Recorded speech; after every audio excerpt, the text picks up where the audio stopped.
샬롬. 오늘도 우리에게 생명이요 사랑이신 성삼위 하나님의 성호를 찬양합니다. 오늘은 고린도전서 13장 1절로 13절의 말씀을 가지고 진정한 사랑에 대해서 우리가 요약 강연을 나눠봅니다.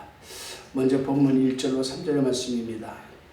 내가 사람의 방언과 천사의 말을 할지라도 사랑이 없으면 소리나는 구리와 울리는 꽹과리가 되고, 내가 예언하는 능이 있어 모든 비밀과 모든 지식을 알고 또 산을 옮길 만한 믿음이 있을지라도 사랑이 없으면 내가 아무것도 아니요. 내가 내게 있는 모든 것으로 구제하고 또 내 몸을 불사르게 내어줄지라도 사랑이 없으면 내게 아무 유익이 없느니라. 아멘. 본장에서 말하고 있는 사랑은 아가페 사랑입니다.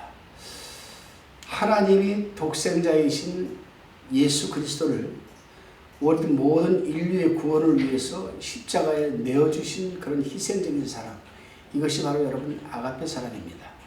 헬라어로 사랑에는 네 가지 종류의 사랑이 있다고 합니다. 첫째는 에로스 사랑입니다. 이 사랑은 이성적인 사랑이죠. 이성 간의 사랑. 또 두 번째로는 스토르게 사랑이 있습니다. 스토르게, 부모와 자식, 혈육의 사랑입니다. 셋째는 필리아 사랑이 있습니다. 이 필리아 사랑은 친구와의 우정적인 사랑입니다. 네 번째로 아가페 사랑입니다. 하나님께서 인간을 향한 헌신적이고 희생적인 사랑입니다. 위에 네 가지 사랑의 관계를 정리해보면 다음과 같이 정리가 됩니다.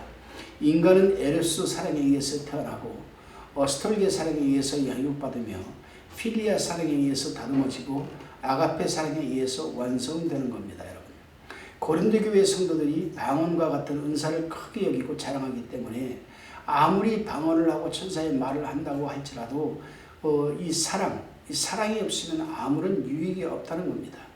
바울은 물론 아가페 사랑이죠.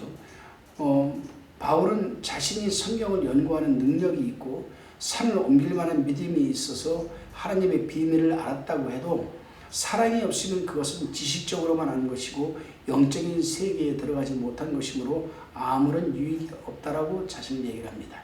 또한 자선사업을 한다고 해도 우리 영혼이 자기가 돈이 물질이 많던가 하여튼 환경이 좋아서 자선사업을 한다고 해서 우리 영혼이 살아나고 구원받는 건 아닙니다. 남을 위해서 자기의 모든 재산과 몸까지 희생하는 것은 아주 큰 희생이죠. 그러나 사랑이 없을 때는 그것이 하나의 자선사업에 그치고 영혼은 구원하지 못한다는 겁니다. 여러분, 그렇습니다.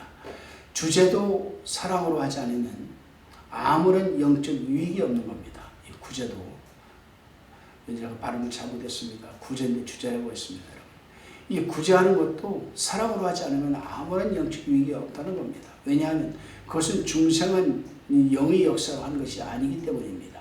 자기 자랑에 불과한 거죠. 궁극적으로 자기 교만입니다. 여러분, 본문 4절로 7절을 계속해서 읽어봅니다. 사랑은 오래 참고 사랑은 온유하며 투기하는 자가 되지 아니하며 사랑은 자랑하지 아니하며 교만하지 아니하며 5절에 무례히 행치 아니하며 자기의 유익을 굳이 아니하며 성내지 아니하며 악한 것을 생각지 아니하며 6절에 불의를 기뻐하지 아니하며 진리와 함께 기뻐하고 모든 것을 참으며 모든 것을 믿으며 모든 것을 바라며 모든 것을 견디느니라. 아멘. 오래 참는다는 것은 화가 날 만한 때에 화를 내지 않고 오래 참는 것을 뜻합니다. 영적 세계와 빛의 세계와 생명의 세계와 하나님의 세계는 사랑의 세계입니다. 이 사랑의 세계에서 사는 사람은 하나님의 주권과 그가 유익하게 해주실 것을 믿기 때문에 오래 참는 겁니다. 하나님께서도 우리를 사랑하시기 때문에 천년을 하루같이 참아주시고 다니겠습니까? 여러분, 온유하다는 것은 부드럽고 친절한 태도를 말합니다. 사랑의 세계에서 사는 사람은 항상 온유해야 됩니다. 온유한 사람은 투기하지도 않고 자랑하지도 않고 교만하지도 않습니다. 뿐만 아니라 무례하지도 않고 자기 유익을 구하지도 않고 성내지도 않고 악한 것을 생각하지도 않습니다. 그래서 불의 대신 진리를 기뻐합니다. 그리고 진리를 믿는 사람은 오래 참는 가운데 하나님을 믿고 견뎌내는 겁니다. 여러분, 계속해서 8절에서 10절입니다. 8절, 사랑은 언제까지든지 떨어지지 아니하나 예언도 패하고 방언도 그치고 지식도 패하리라. 우리가 부분적으로 알고 부분적으로 예언하니 온전한 것이 올 때에는 부분적으로 하던 것이 패하리라. 사랑은 하나님께 속하였고 사랑의 세계는 하나님의 세계이므로 영속적이고 영원한 겁니다. 현세뿐 아니라 내세에서도 영속하는 겁니다. 고린도교회 성도들은 이 사랑의 귀중함을 모르고 일시적으로 그 받은 은사, 그 예언과 방언과 지식을 아주 중요하게 생각하고 여러분 자랑하였던 겁니다. 교만이죠, 여러분. 그러나 예언은 앞으로 이루어질 말씀이므로 그것이 이루어지면 그 예언은 끝난 겁니다. 예를 들면 이사야 7장 14절의 예언의 말씀 한번 봅시다.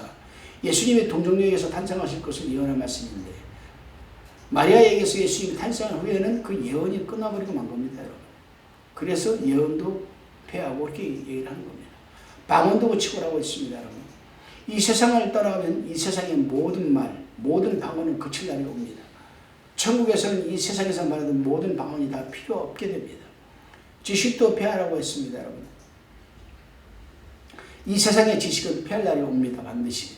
세상의 것이 없어질 때 그 지식도 필요 없게 됩니다. 그러므로 성도가 이 세상에서 가지고 있던 지식은 하느님 앞에 가면 다 필요 없게 된 것 아니겠습니까, 여러분? 그렇습니다. 이 세상에서 우리가 아는 것은 부분적으로 아는 겁니다. 온전한 것이 오기 전에는 부분적으로 알고 또 부분적으로 예언도 하였으나 온전한 것이 오면 부분적으로 하던 것도 다 패하고 온전한 것을 더욱 확실하게 여러분 알게 되는 겁니다. 계속해서 1절에서 13절입니다. 내가 어렸을 때에는 말하는 것이 어린아이와 같고 깨닫는 것이 어린아이와 같고 생각하는 것이 어린아이와 같다가 장성한 사람이 되어서는 어린아이의 일을 버렸노라. 여기서 버렸노라고 했습니다. 12절에 우리가 이제는 거울로 보는 것 같이 희미하나 그때에는 얼굴과 얼굴을 대하여 볼 것이요 이제는 내가 부분적으로 아나 그때에는 주께서 나를 아신 것 같이 내가 온전히 알리라. 그런즉 믿음, 소망, 사랑 이 세 가지는 항상 있을 것인데 그 중에 제일은 사랑이라. 아멘. 성도가 처음 믿을 때에는 중생한 영혼이 어린애 같은 겁니다. 그 영혼이 점점 자라나야만 장성한 사람이 되는 거라고 3장 1절 13절 히브리서 5장 12절 14절에 기록되어 있습니다. 그렇습니다, 여러분. 성도가 신앙이 어릴 때에는 말하는 것과 깨닫는 것과 생각하는 것이 어린아이와 같이 여러분 유치하여서 잘 분별하지 못합니다. 그러나 성도가 신앙이 점점 자라나서 신령한 세계에 들어가면 단단한 식물을 먹을 수 있고 연단을 받을 수 있고 또 그 연단을 받으면서 자라나면 신앙이 깊은 장성한 사람이 되는 것입니다. 성도에게 있어서 믿음, 소망, 사랑 이 세 가지는 금세와 내세에 항상 필요한 겁니다. 혹 어떤 사람은 천국에 가면 믿음과 소망은 필요 없다고 주장하는 사람도 있으나 그것은 옳지 않은 생각입니다. 왜냐하면 천국에서도 하나님을 믿는 신앙과 하나님을 닮아가려고 하는 소망과 하나님을 사랑하는 사랑이 계속 되어야 합니다. 그래서 바울은 13절에서 믿음, 소망, 사랑 이 세 가지는 항상 있을 것이라고 했습니다. 그러나 그 중에 제일은 사랑이라고 하였습니다. 여러분 오늘 하루 살아가시면서 과연 나는 나에게는 사랑이 있는가? 그렇다면 그 사랑은 어떤 사랑인가를 한번 생각해 봐야 됩니다. 그리고 나가 받은 은사가 무엇인가를 생각해 보고 이 은사를 통해서 나는 또 무엇을 하고 있는가를 또 생각해 봐야 됩니다. 여러분. 항상 먼저 우리는 교회의 유익과 내 신앙생활에 유익이 되는 은사를 자꾸 개발해 나가야 됩니다. 더욱 큰 은사를 위해서 또 크게 쓰임받기 위해서 또 큰 일을 하기 위해서 기도하시겠습니다. 주님, 사랑은 인내하고 친절하며 시기하지 않고 교만하지 않고 무례히 행치 않고 자기 유익을 구하지 않고 설레지 않고 악한 것을 생각하지 않고 불의를 기뻐하지 아니하며 진리를 기뻐하며 모든 것을 참으며 모든 것을 믿으며 모든 것을 바라며 모든 것을 견디는 것이라고 했습니다. 저희 안에 사랑이 부족함을 고백합니다. 저희 사랑이 진실하고 거룩하며 지속적이고 나를 넘어 이웃을 향한 사랑이 되도록 인도해 주옵소서. 사랑이 넘치는 하루가 되도록 또한 인도하여 주옵소서. 예수님의 이름으로 간절히 기도드리옵나이다.